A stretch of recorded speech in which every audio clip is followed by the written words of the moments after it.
invité. Notre prochain panéliste, c'est Weldy Saint-Fleur.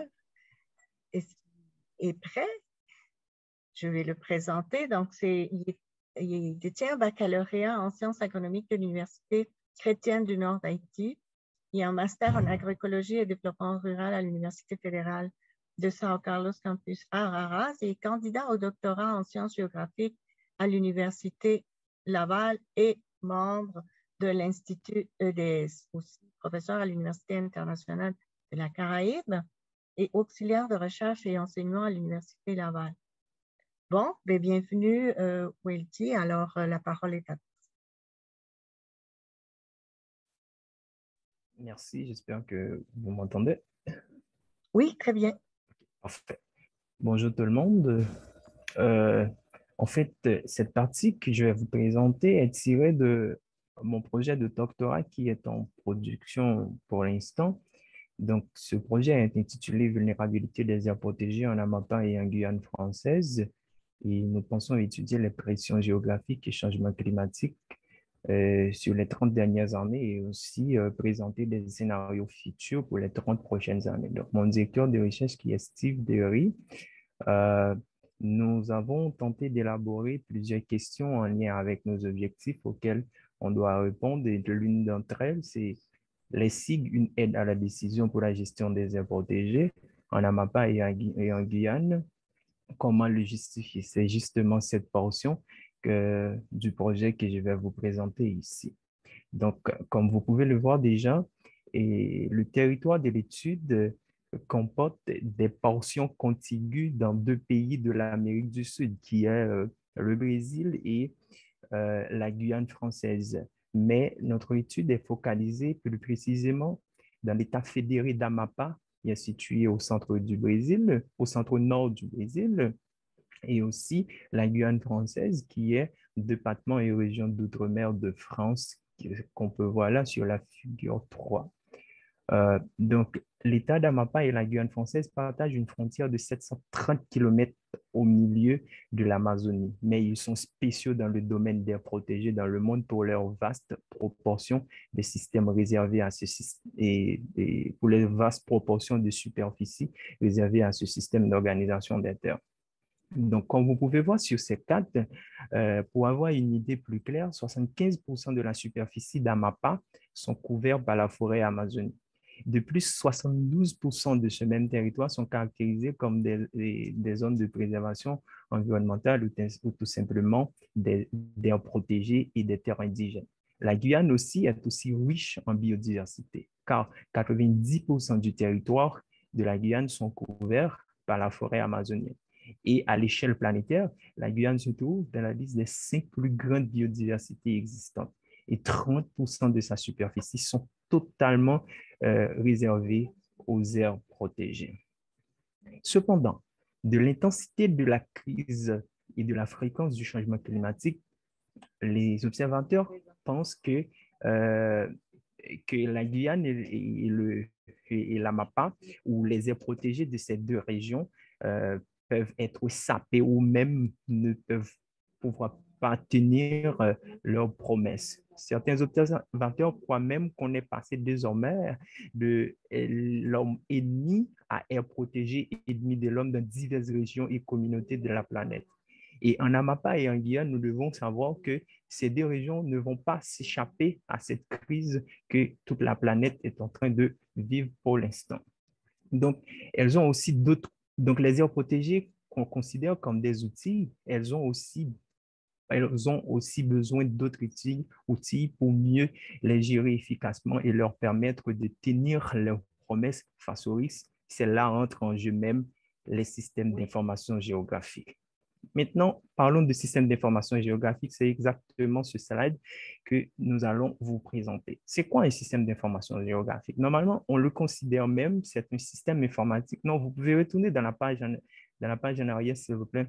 Merci. C'est un système informatique de matériel, de logiciels et de processus conçus pour permettre la collecte, la gestion, la manipulation, l'analyse la modélisation et l'affichage de données à référence spatiale afin de résoudre des problèmes complexes d'aménagement et de gestion. Donc, les SIG sont des composés des systèmes d'entrée de données, des systèmes de stockage de données, des systèmes d'analyse de données et des systèmes de sortie des données. Les SIG, maintenant, vous pouvez passer, merci. Nous allons voir maintenant les questions de base auxquelles un SIG peut répondre si l'on veut l'utiliser dans une aide à la décision dans la gestion durable des aires protégées.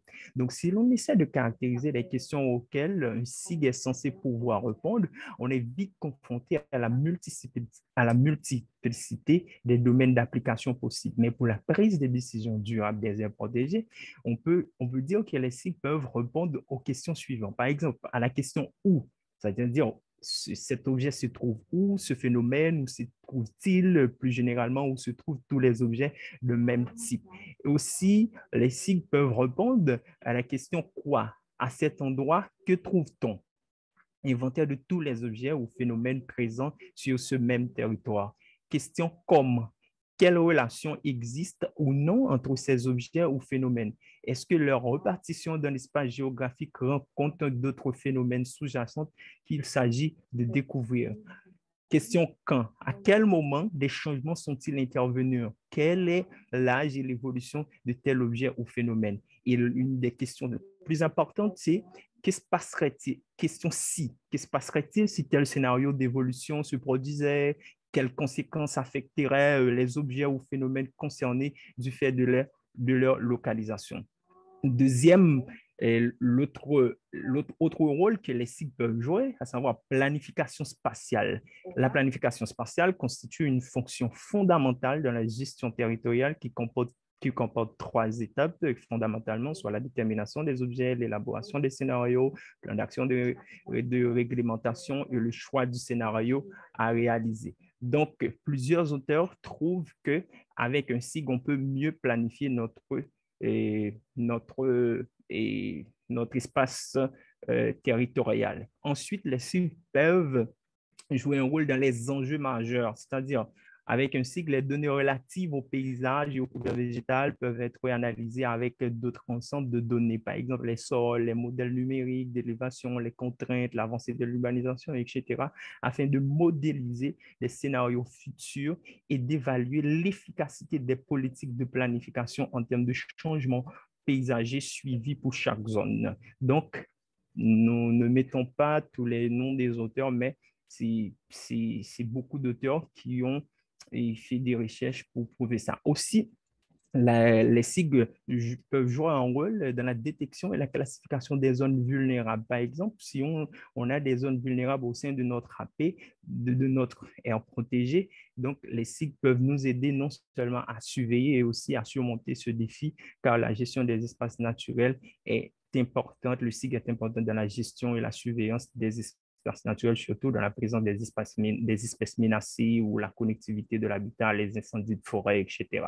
Et aussi, autre chose importante, et l'autre rôle important, c'est la communication. Car la communication joue un rôle important dans l'élaboration et la mise en œuvre d'aide à la décision. Donc, selon Laurent Dufus et ses collègues croient que dans une situation où l'on doit prendre des décisions actuelles ou pour prévenir la présentation d'une information précise et utile peut trancher entre un résultat souhaitable et un résultat médiocre, voire même préjudiciable. Donc, les systèmes d'information géographique montrent comment l'information peut être transmise de façon efficace pour une meilleure application dans nos recommandations. Merci, vous pouvez passer. Maintenant, je vais vous présenter les signes face au changement climatique en Amérique latine, comment les SIG sont importantes dans la question du changement climatique en Amérique latine. À travers ces deux images, vous pouvez voir qu'on vous présente des images de la situation de, par exemple, la figure 1 qui parle de gaz à effet de serre ou le COD, émissions de COD par pays en Amérique latine.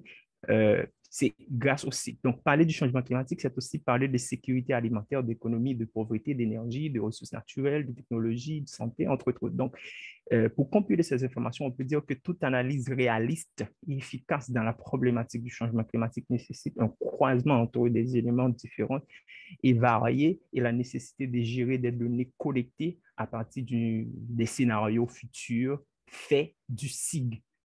Donc, un outil beaucoup plus puissant pour la fusion et le traitement de toutes ces informations dans un système unique.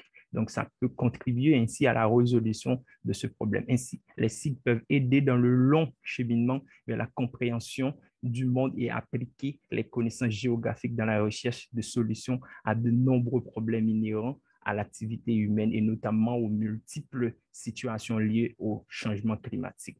Par exemple, au Brésil, selon les informations de l'Institut national de recherche spatiale, presque tous les incendies sont causés par l'homme pour diverses raisons. Nettoyage des pâturages, préparation des plantations, déforestation, etc. Mais plus de 300 000 incendies et nuages de fumée couvrant des millions de kilomètres sont détectés chaque année grâce aux satellites que cet institut met en place. Dans le cadre de la surveillance et de la minimisation du phénomène des incendies, l'INEP développe et améliore depuis les années 80 un système opérationnel de détection des incendies. Les données utilisées dans ce système sont obtenues à partir des images thermiques de satellites météorologiques 4 fois par jour, 8 fois par jour, 2 fois par jour. Et ces images sont disponibles à partir des systèmes d'information. Elles sont disponibles dans Internet et elles peuvent être utilisées environ 20 minutes après le passage du satellite. Donc, ça montre la puissance des systèmes d'information géographiques. Maintenant, merci, vous pouvez passer. Comment peut-on matérialiser le cycle sur le terrain? Donc, les systèmes d'information géographiques peuvent être utilisés par les institutions environnementales, par les chercheurs, par les organismes de gestion des aires protégées, tant dans toutes les régions. Mais là, je parle d'Amapá et de Guyane, justement pour améliorer leur contrôle sur des zones spécifiquement protégées et aussi pour prendre des décisions. Donc, plusieurs études ont été menées dans cette région pour montrer comment le site peut intervenir non seulement dans la question du tourisme, parce que ces régions et ces aires protégées sont ce sont des espaces qui reçoivent du tourisme. Donc, les auteurs montrent que on peut utiliser les sites non seulement pour la gestion des flux de visiteurs, aussi des impacts de développement du tourisme, etc. Tant d'autres. Mais tant aussi en Amapá qu'en Guyane, ces aires protégées, avec le site, on peut contrôler complètement la gestion du flux des personnes qui entrent dans ces aires protégées. Donc, pour terminer, de notre projet, nous utilisons le SIG basant sur cette revue de littérature.